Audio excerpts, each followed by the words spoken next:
Welcome back to the Lipoedema Podcast. We are your host, Shell. And Tiana, and today we have a very special Lipoedema warrior here to chat with us. It's Jamie Green. Jamie, thank you so much for joining us today. You're welcome. It's good to be here, finally. Yes, we've been trying to meet up with you for quite a while, so I'm glad you're finally almost at 100%. Well, probably not at 100%, but well enough to chat with us today. So, Yeah, me Jamie, too. how did you come to learn of lipedema and when was that? It was 2016 is when I found out about it.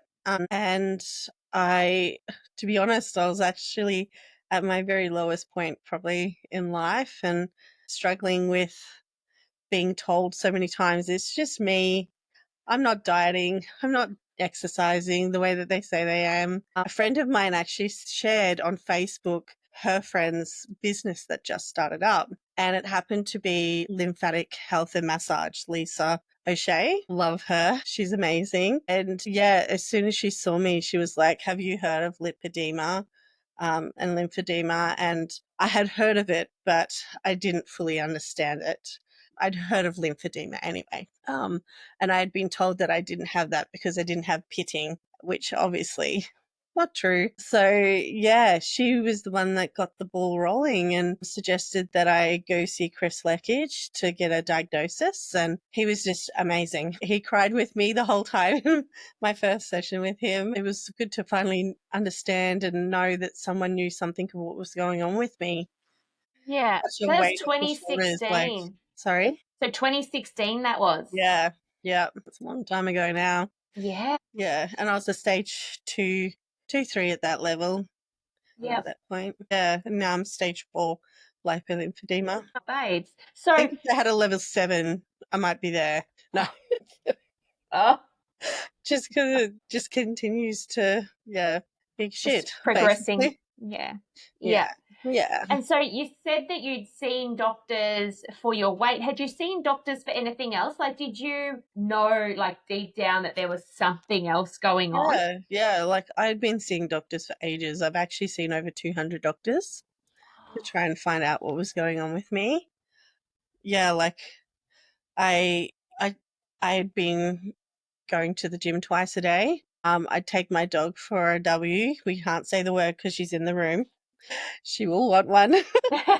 But I was taking her twice a day for W's and like still being told that, no, you're not exercising. No, you can't be dieting. I went and saw a specialist in lymphatic health. This was back in like 2012, 2011, and to get checked if I had lymphedema. And they had told me that I didn't, that there was no pitting, so I didn't, and that my body just stores fat really well. And so I needed to basically just do a clear liquid diet and starve myself for 6 months to give my metabolism the boost that it needed to kick back into gear. Naturally, I ended up in hospital within 2 weeks of trying to do that. So yeah, it's pretty challenging. Even now, like I come across some doctors that will say that they know what it is, or people that say that they know what it is. But when I say, so can you tell me what you know of what it is? And I'll correct, or like I'll give you my information sort of thing. Anytime that I ask them that,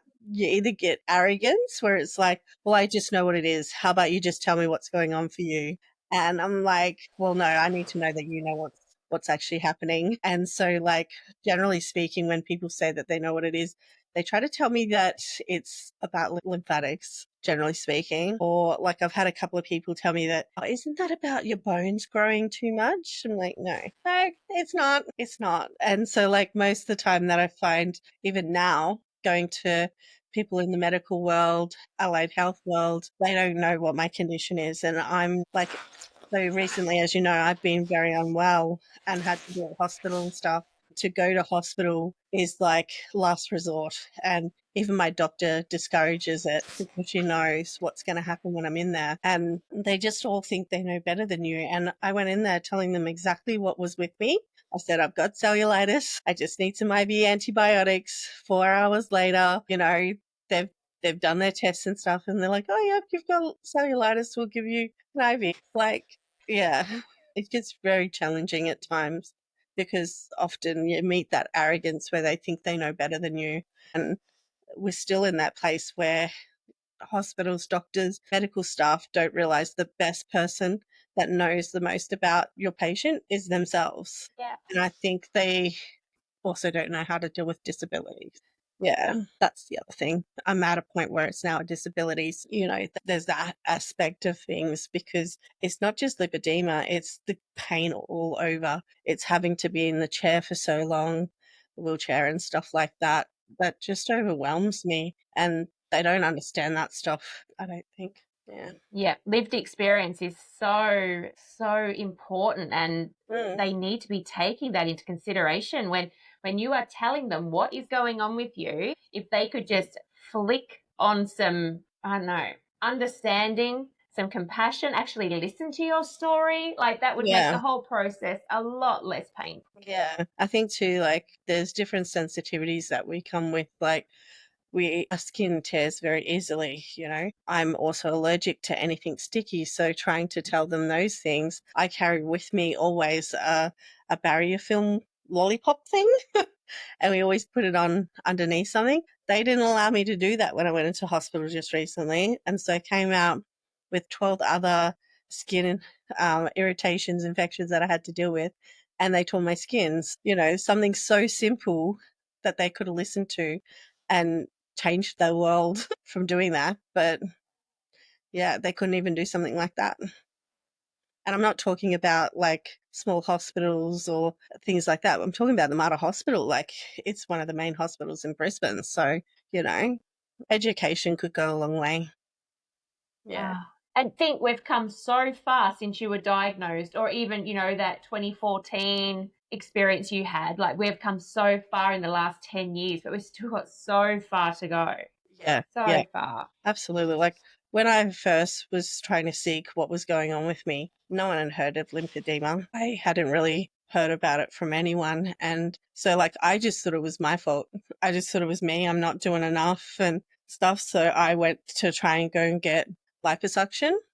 I had 3 lots of that with Dr. Lanza, and I regret it. It was extremely painful. It felt like he was ripping my skin off. And I tried to tell him that, and he's just like, shut up, it's okay. Just suck it up. It'll be over soon. It's not that bad. And now he's got a class action suit, So maybe it is that bad. Maybe you should have listened. But there's so many doctors out there that aren't out there for the right reasons, aren't there to help the patients and understand them and figure out what's best for them, not just working out whether they should cut them up, but like, is that the best option for this person overall, Yeah. Yeah, unfortunately, they either don't have the time for us, or because, they got short spaces of time they're allowed to be with us, as we've spoken about before. Like, when we see naturopaths or functional medicine people, Exactly. they allocate time. They holistically go through everything and try and figure it out. Whereas doctors, like GPs, hospitals, they've got to move really quick. Yeah, and they're they just looking at their watch. Yeah, and they're also just looking at what they can treat. Yeah. Like, it needs to be something they can fix straight away to get you out of there. It's not look for the root cause. Let's really figure this out. And that's KPI driven as well, because it's needs to be a sustainable I've gone business. into emergency like 6 times with shortness of breath, which ended up being DVTs, but the hospital didn't even find them. They did CT scans and they put it down to asthma, and then the next day I go get a Doppler and sure enough, DVTs. It's so stupid. Like, how can you not take the time to actually, and like, even if you can't do something about right then and there, refer them to someone within your hospital. Like, what the heck? Why wouldn't you want to see that patient do well and be like, well, I can't help you with immediate care right now other than maybe some medication, but I'm going to refer you on. I'm going to make sure that you're seen to about this, because it's not a good thing. Like, there's stuff going on for you. I don't know why that doesn't happen. especially if they hadn't addressed it. Like, at what point are they allowed to let you go? Exactly. Like, surely there would be, there'd be guidelines like, oh, we need to make sure this is taken care of before we can discharge her. Yeah. It'd be good to know that. Yeah. Because it doesn't seem like there's many of those questions asked. I did ask the PA once. I went there with shortness of breath and I was in an immense amount of pain. I've dislocated my ribs from coughing, And so they gave me diazepam, Valium, and he's like, oh, I can send you home with some more medication stuff. I can give you some to go home with. I'm like, I don't want that. I don't want more medication. I have medication up the wazoo. I want someone to help me. And he's like, well, unfortunately, we just do immediate care. And I'm like, well, immediate care might need a referral. Like, he's just like, we can't do that. We're not in a position to do that, which is disgusting because, like, it's not the person in front of you's fault. Like, they're just following the rules. But at what point does someone get held accountable? Like, no one seems to be accountable for it. I literally went to private hospital just this weekend, and on the Friday, I went to go get CT scans at Queensland X-Ray at Mater Private, and they do not have a disability toilet. The disability toilet that they have, I can barely fit my body into, let alone a wheelchair. And so me and my support workers are trying to like squeeze in there, and we're having to move the like sanitary pad bin thing around so I can just get on the toilet. And then I said, surely there's another disability toilet. And so we went in next door where the private hospital is. And they're like, oh, yeah, it's just around the corner. It's the same thing. It's even smaller. So in that whole private hospital, they had 2 disability toilets, which no one with a disability could actually fit into. How is that okay in this day and world? I don't understand it. It's crazy. Yeah, they've just ticked the box. Yep, we've got a disabled toilet, but can they access it? No. No. A lot of times, like, I go to specialists and stuff like that, and I can't even fit in their door with the wheelchair. It's crazy. How do they expect to be able to help real people when they can't even get in the front door? Yeah. I Yeah. laugh, but it's not funny. Oh, yeah. If you don't laugh, you'd cry, Jamie. Oh, I do It's sometimes. ridiculous. Yeah, yeah. And And obviously so with can I the just flick sorry. back, like, when do you think this all started? Like, when was, like, you realized that something was going on with you? Well, so we kind of traced it back to when I was 13, like when I hit puberty, it probably started to happen because I did have like thicker ankles, but I was a size 6 in like kids' clothes up until I was like 23.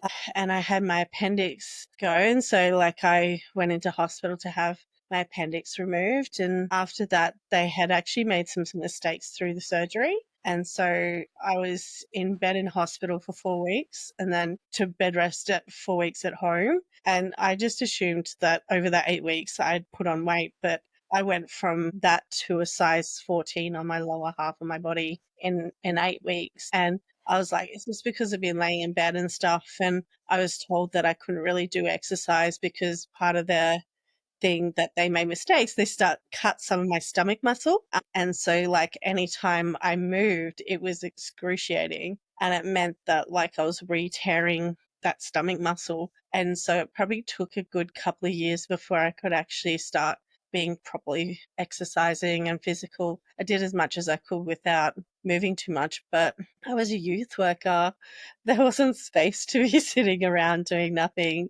You know, I was very physically fit. And even before that, like I was training to be in the army. I was in a lot of sports and stuff as a kid. I did dancing, judo, boxing, you name it, I did it, you know. So to be now in this position, you kind of lament your life in a sense as well because you're not able to do the things that you know you can. Yeah, absolutely. And then to go to get some medical assistance and be told that your lifestyle is the problem Yeah. is baffling. Yeah. Because when you look at It's the evidence, heartbreaking. yeah, and so you sort of think back and you're like, well, did it?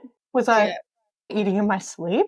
Was I Yeah. unconscious? Did I pretend to do all of those exercise things? Like, isn't it silly how our mind then goes back and questions Yeah. what we know to be true? Yeah, it's interesting sometimes going to specialists with that sort of question in mind. Like I've seen a respiratory specialist recently and he tried to tell me it was lifestyle choices. And my support workers were in the appointment with me and they said like, she struggles to eat what we eat and they're like twigs. They barely eat. And like, I have to force myself to eat most of the time. And that's like they're saying to them, you know, she hardly eats anything. They're trying to tell them that like I eat really well and you know that I don't eat much and still they will refuse to hear that and basically just say lifestyle choices. The next week, I got diagnosed with a pulmonary embolism in my lung. So just because of his arrogance, I could have died, you know. Yeah. You're the one that's What my mother suffering. passed away from, so very much I could have died. Yeah. And it just goes to show that when somebody shows up in a chronic body, especially in a chronic body that is in a larger body, the immediate first thought is that it's a weight problem. Yeah. And we see it time and time again. It's a weight problem, which equals a lifestyle issue. Yeah, exactly. And then everything else gets dismissed for you. Yeah, they don't see any of that.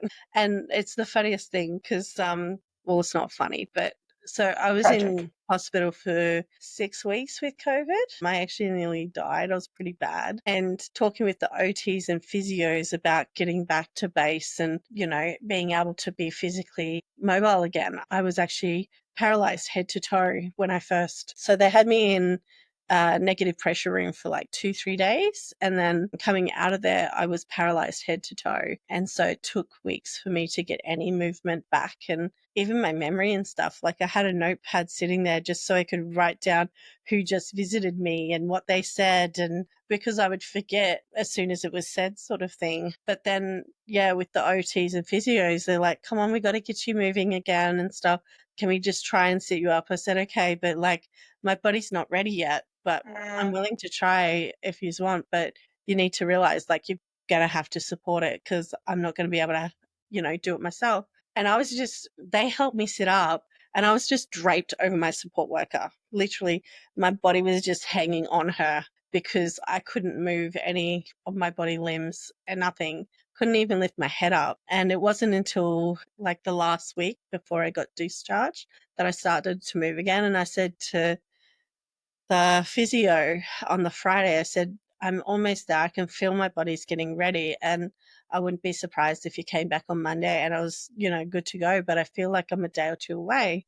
And she's like, all right, yeah, well, we'll see. Don't rush things. But, you know, if not, we'll transfer you to a rehabilitation clinic. And I was asking questions about that. And they're like, well, they don't really have the capacity to support your disability, but it's all we've got. So not only in the hospital did they have disability toilets that I couldn't fit into, my wheelchair couldn't fit into their disability toilets. When I went to lean on the disability poles, the pole squeezed, like smashed my hand in between the wall and the pole. So, and the handrail's falling out of the wall and it was terrible. And the Saturday I was then able to, like, I actually stood up for the first time and cried, of course, because it was just like, you know, so thankful that my body was ready and able to do that. And for her to come back on Monday and see that, like, I actually was walking around the hospital and stuff. And she's like, oh my gosh, are you okay? We need to make sure there's a chair there. Like, she was really scared I was going to fall and stuff. And I said, no, this is what I've been trying to tell you. I know my body. I know what I'm capable of. And like, even though I wasn't at baseline, I knew that I was ready to start walking again and things. So, you know, even just being able to listen to those things, it doesn't happen. And it sounds like in the face of all of those setbacks, every time you go see a medical professional, the resilience and the persistence that you carry with you is more than anything that I've ever seen, because you keep advocating for yourself. And I bet that's so hard. It is really hard. Yeah. Often people tell me that. They say that I'm very resilient and brave and stuff. It doesn't feel that way. Of course not. I just feel like I can't, you know, like no one else is going to do this for me. I can't give up on myself and I won't accept them giving up on me either. So do better. They you know, absolutely must that's do your better. job. Do better. You know, like I'm doing all I can here. And that's what like often, like I end up having to break down in tears in front of specialists and stuff like that, just for them to hear that, no, I am doing all that I can and I'm doing my best. But yeah, they're so close-minded. They just see the physical and not realize that there's, like, when I do scans and stuff, I kind of go, oh, there I am. Because, like, you know, my little body is inside this massive amount of fluid and stuff. I'm like, oh, see, I am in there. You But that's what it kind of feels like, is like I'm hidden inside here and no one sees that. Yeah. When you go to like the shops and stuff like that, go out in public, everybody stares, everybody, without a doubt. And you can see it in their face. And have enough of it. And I'm like, are you right? Do you want to take a photo? It's probably going to last longer than I am. So may as well take a photo. Or I'm like, do you want to say something to me? Because like they talk on like around me and stuff like that. I've had people yell at me and things. It's horrible. How dare they? What gives them the right to say anything? They know nothing of me or my life, and they just see the outer shell and make Yeah. assumptions. It's How shit. dare they indeed? Yeah. Like Michelle and I often talk about, at the situations where with lipedema, effort doesn't equal outcome. So like our No. activity efforts don't equal, looking strong, and our diet efforts don't equal looking smaller. And, Yeah, and healthy. and the judgment that occurs when you don't look like your efforts is so Yeah. prominent. It is. Yeah. I wanted to just one thing. If you're in a public hospital, this is for our listeners. If you're in a public hospital Yeah. in Queensland Health, if you feel like the doctors are not listening to you and you are not being validated, as Jamie has demonstrated, has been through time and time again, you can actually call what's called Ryan's Rule. And by policy, they must listen to you from then on. I've tried that and they did Excellent. not. Yeah, that's So I went to QE2. That was when I had COVID. They were turning off my oxygen when I was reliant on it. They had nursing assistants coming in, putting on my IV when I told them it was tissuing. They'd turn it off, I'd fall asleep, and they'd turn it back on. And so I'd wake up with my arm in agony and massive, like it just mount over my arm, the amount of fluid that was in there. And I said, that's it. Like, I call Ryan's Rule. I want to speak to HR.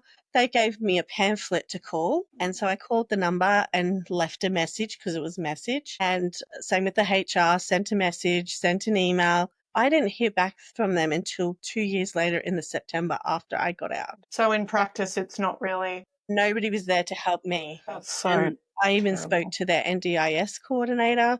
I was speaking to my support coordinator to try and get them to actually help me because like they were transferring me at like 11 o'clock at night to different wards and things and poking and prodding me, grabbing me when like they were actually tearing my skin. And I was trying to say, like, you can't treat me like that. You can't do that to me. You need to be able to listen to my girls, my staff. And like I basically say when I go into hospital, no one touches me without consent of my staff because they know how to touch me. They know how to treat me. So I don't go anywhere in a hospital without my staff. And that's been an issue on a number of occasions, but I've held my ground. And I said, no, well, sorry. Even when I went with COVID, I said the same thing. They were trying to say that she can't come with me. I said, well, you're not taking me. You're going to let me die then because I'm not going in without my support workers. I do not feel safe.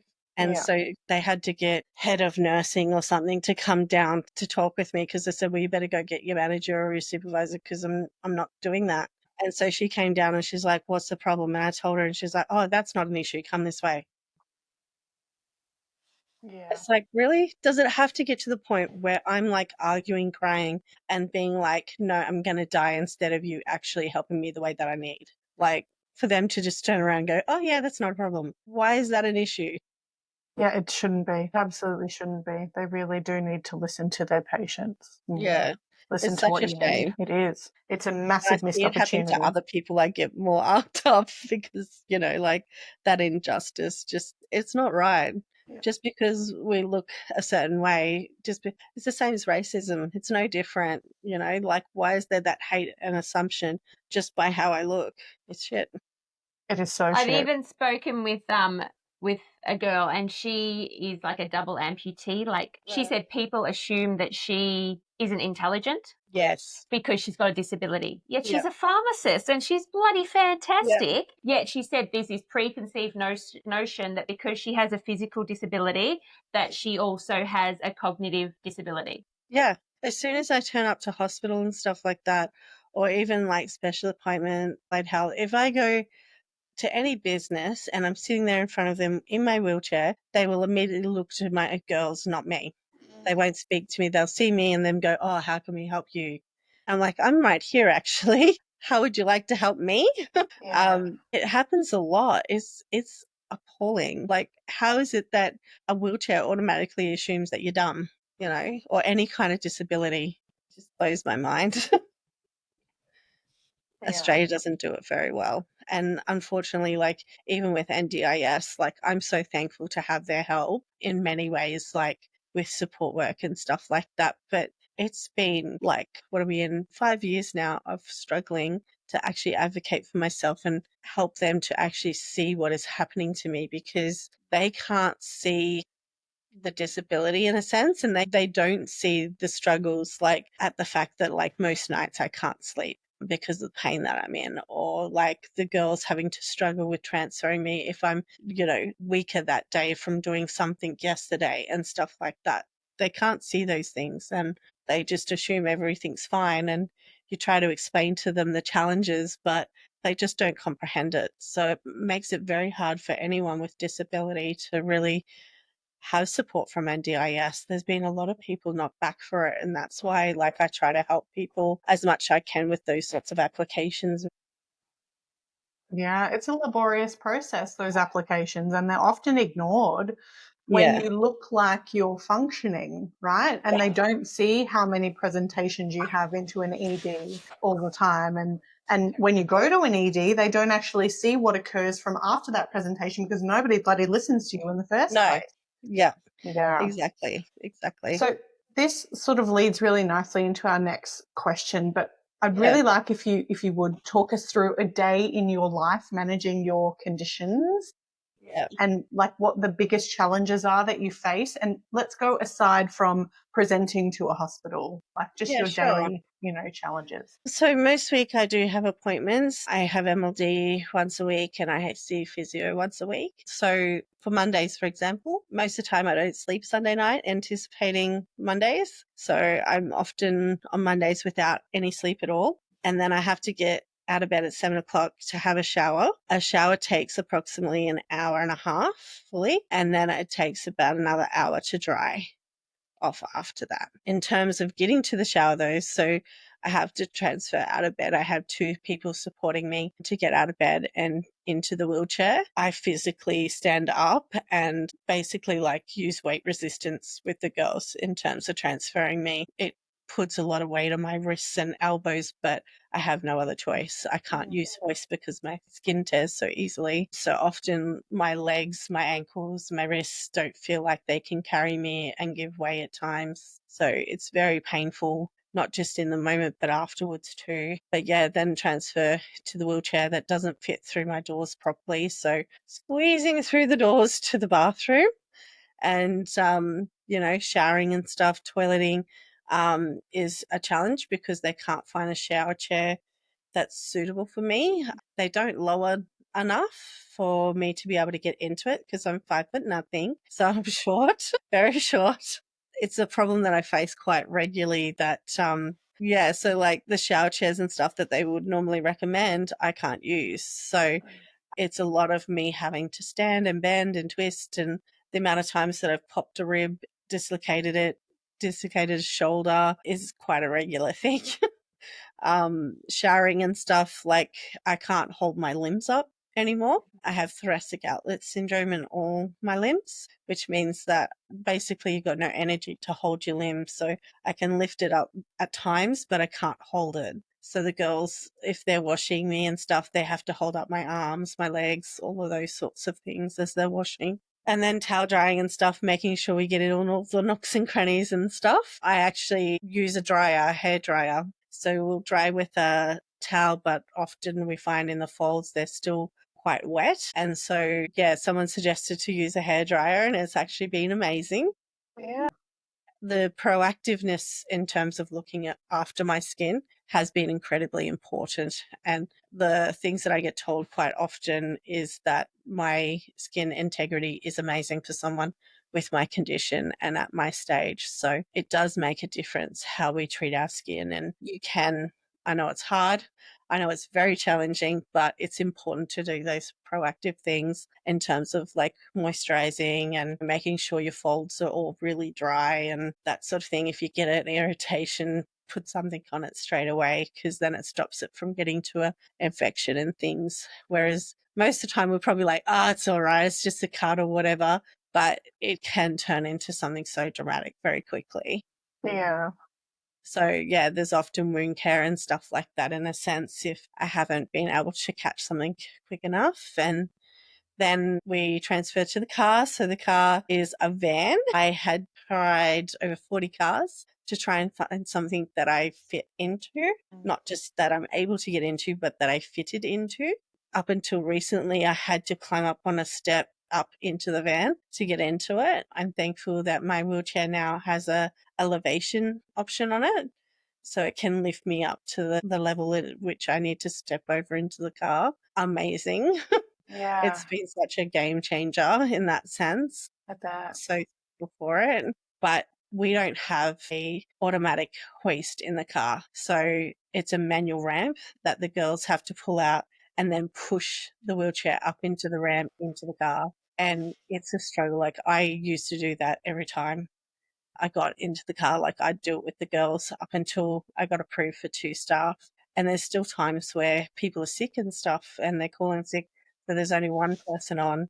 To then do that on their own is incredibly difficult. So there's a lot of times that I have to help them, but then I don't have a way to get in the car.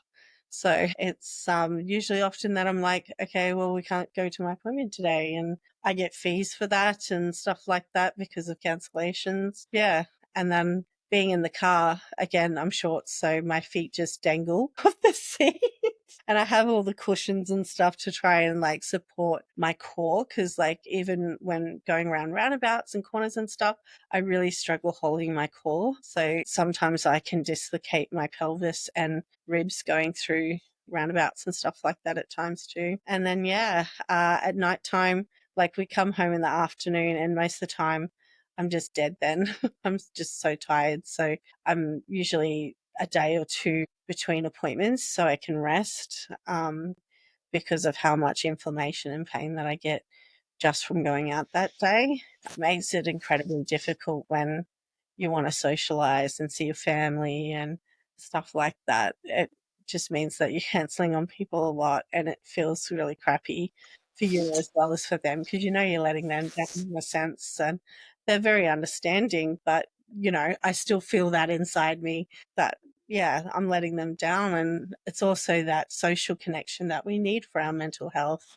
The impacts on mental health is massive. Managing a team, I have at any point 9 to 12 staff that I'm managing 24/7, 2 people on. If you could imagine what it's like having 2 people in your life 24/7, all day, all night, that you're having to constantly tell how to do things, how you're feeling, what you need done and how to do that. It's exhausting. It's more than exhausting. I don't get a day off. They get a day off. I don't get a day off from this. So it's taken a big toll on my mental health. I actually feel crazy now. Like I say that and I joke about it, but like it does. It feels like sometimes like my mind is just gone and I just can't think of the words to say and things like that. It's so challenging. Yeah. Yeah.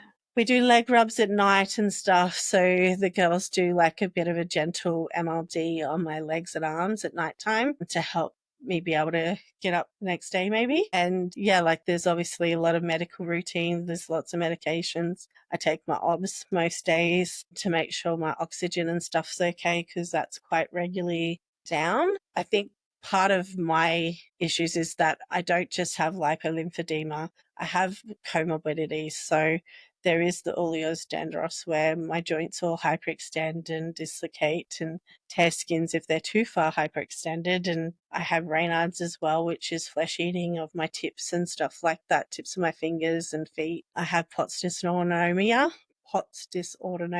It's hard to say that one. And that, you know, affects my breathing. So anytime my head's lower than my feet, I struggle to breathe. And so like there's these long lines of all these things that are now impacting in a very critical way. There's a lot of days where I am not sure if I'm going to be able to breathe for the rest of the day and stuff. So it can be pretty hard. Yeah. Yeah, as you said, it's taxing. Like even like the social aspect, you've got people with you all the time, but that's not socializing. They're just there for your care because you can't do these things for yourself. having to tell someone what you need constantly is exhausting. This is exhausting. Yeah, sure is. Yeah. Yeah.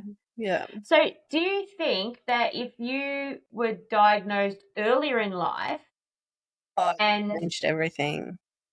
yeah, Yeah. Like I said, I'm very proactive with my care. So even the fact that, like, if I found out at stage 1, stage 2, if I knew about this when I was a teenager, I'd be wearing compressions and it would never have gotten to this point. You know, if surgery was an option back then I would have had it and removed what I could of it, you know. So it's a big game changer to know about it. And so that's why I do so much advocacy work, because people deserve to know. We're worth knowing that information. And it's not just you, it's all of us. There's a lot of us out there, and every one of you deserve to know that you didn't do this to yourself, and you're worth the fight.